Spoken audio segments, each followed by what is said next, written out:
మనం అనేక సందర్భాల్లో చెప్పుకున్నాం కదా, మీడియా అనేది నిష్పక్షపాతంగా లేదు అని, వ్యక్తులకు బాగా ఊదే వ్యవస్థలాగా మారిపోయిందని, రాజకీయ పార్టీలకు ఓడిగంచేసే స్థాయికి దిగజారిపోయిందని.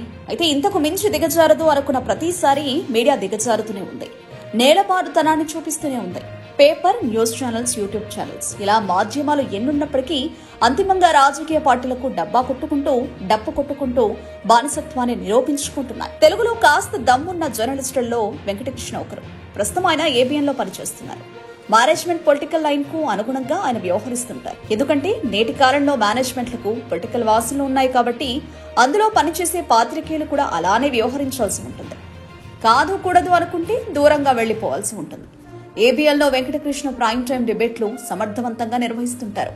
కొన్ని సందర్భాలలో ఆయన తనలో ఉన్న అసలు సిసలైన జర్నలిస్టును బయటపడుతుంటారు. వాగ్దాటి కూడా ఆయనకు అధికంగా ఉంటుంది కాబట్టి ఏ విషయానైనా సరే మెప్పించగలరు. కానీ కొన్ని సందర్భాలలోనే ఆయన అబాసుపాలవుతుంటారు. తాజాగా ABN ఛానల్లో ఒక డిబేట్ నిర్వహించారు. ఈ సందర్భంగా ఏపీ, తెలంగాణ రాష్ట్రాల గురించి ప్రస్తావన వచ్చింది. ఇందులో భాగంగానే రేవంత్ ముఖ్యమంత్రి అయిన తర్వాత హైదరాబాద్కు రావాల్సిన కంపెనీలను ఆంధ్రప్రదేశ్ ఎగరేసుకుపోతుందని వెంకటకృష్ణ వ్యాఖ్యానించారు. వాస్తవానికి ABN అనేది రేవంత్ రెడ్డికి అనుకూలంగా ఉంటుంది. అనేక పర్యాయాలు రేవంత్ రెడ్డికి బాసటగా నిలిచింది. ఆంధ్రజ్యోతి కూడా రేవంత్ విషయంలో కాస్త ఉదారతను చూపిస్తూ ఉంటుంది. కానీ ఇప్పుడు మాత్రం అలాంటి పరిస్థితి లేదని అర్థమవుతోంది.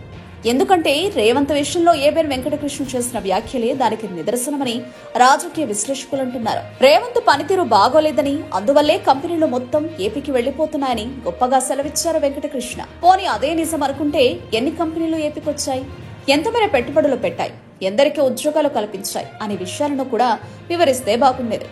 వెంకటకృష్ణ చేసిన వ్యాఖ్యలను కాంగ్రెస్ నాయకులు తప్పుపడుతున్నారు.